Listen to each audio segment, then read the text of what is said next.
Salam sejahtera untuk kita semua. Baiklah, kami dari kelompok 2 akan mempresentasikan tugas administrasi negara tentang teori modernisasi. Dosen pengampu mata kuliah Dimas Agustian. Langsung saja kita ke pembahasan materinya. A. Kelompok teori modernisasi. Perangkat teori modernisasi berasal dari konsep teori evolusi yang menganggap perubahan sosial pada dasarnya merupakan gerakan searah, linear, progresif, dan perlahan-lahan, yang mengubah masyarakat dari tahapan primitif ke tahapan yang lebih maju dan membuat berbagai masyarakat memiliki bentuk dan struktur serupa. Suarsono dan Sos 1991 berdasarkan premis seperti ini. Mengutip Huntington, Suarsono dan So mengemukakan bahwa teoritis perspektif modernisasi membangun kerangka teori tesisnya dengan ciri-ciri pokok. 1. Modernisasi merupakan proses bertahap. Hal itu misalnya terlihat antara lain dalam teori Rostow. 2. Modernisasi dilihat sebagai proses yang tidak bergerak mundur. Modernisasi tidak saja merupakan sesuatu yang pasti terjadi, tetapi juga diperlukan dan diinginkan. 3. Modernisasi memerlukan waktu panjang atau evolusioner. Selain teori evolusi asumsi lain, teori modernisasi adalah teori fungsional.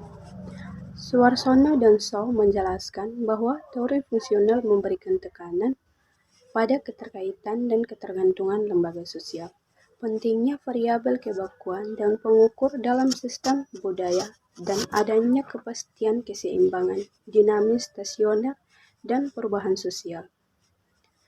Terpengaruh oleh teori ini, ajaran modernisasi secara implisit mengandung sejumlah asumsi berikut. 1. Modernisasi merupakan proses sistematik yang melibatkan perubahan pada hampir segala aspek tingkah laku sosial, termasuk di dalamnya industrialisasi, urbanisasi, diferensiasi, dan sebagainya. 2. Modernisasi diartikan sebagai proses transformasi di mana struktur dan nilai-nilai tradisional secara total harus diganti dengan perangkat struktur dan nilai-nilai modern.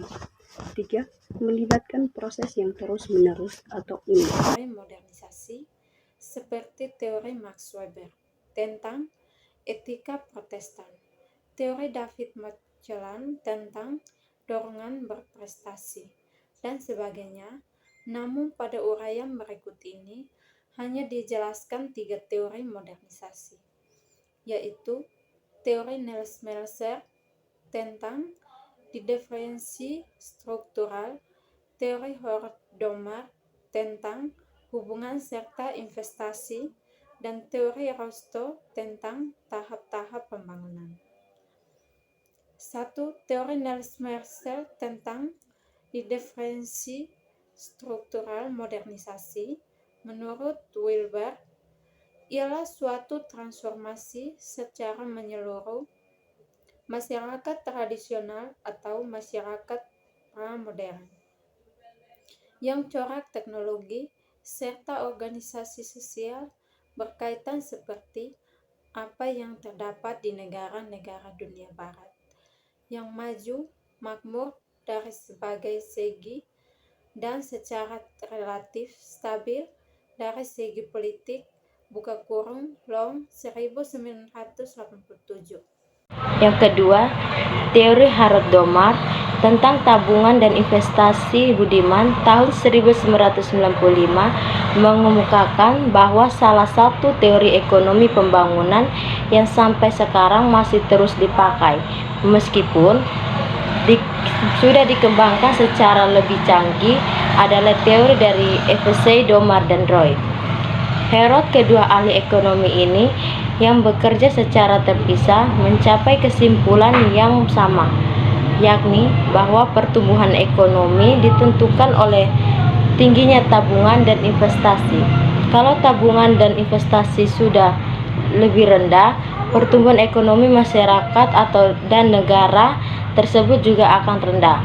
Yang ketiga, teori W.W. Rostow tentang 5 tahap pembangunan dalam bukunya yang terkenal The Stakes of Economic Growth are Not Communities Manifesto yang mula-mula terbit pada tahun 1960. Rostow atau seorang ahli ekonomi menguraikan teorinya tentang proses pembangunan dalam sebuah masyarakat. Seperti juga para ahli ekonomi umumnya pada zaman itu, bagi Rostow pembangunan merupakan proses yang bergerak dalam sebuah garis lurus, yakni dari masyarakat yang terbelakang ke masyarakat yang maju. Proses ini dengan berbagai variasinya, pada dasarnya berlangsung saman dimanapun dan kapanpun juga. Variasi yang ada bukanlah merupakan perubahan yang mendasarkan dari proses ini, melainkan hanya berlangsung di permukaan saja. Rostow membagikan proses pembangunan menjadi 5 tahap, seperti dijelaskan oleh Budman pada tahun 1995 sebagai berikut. A. Masyarakat tradisional. B. Kondisi untuk kapan landas.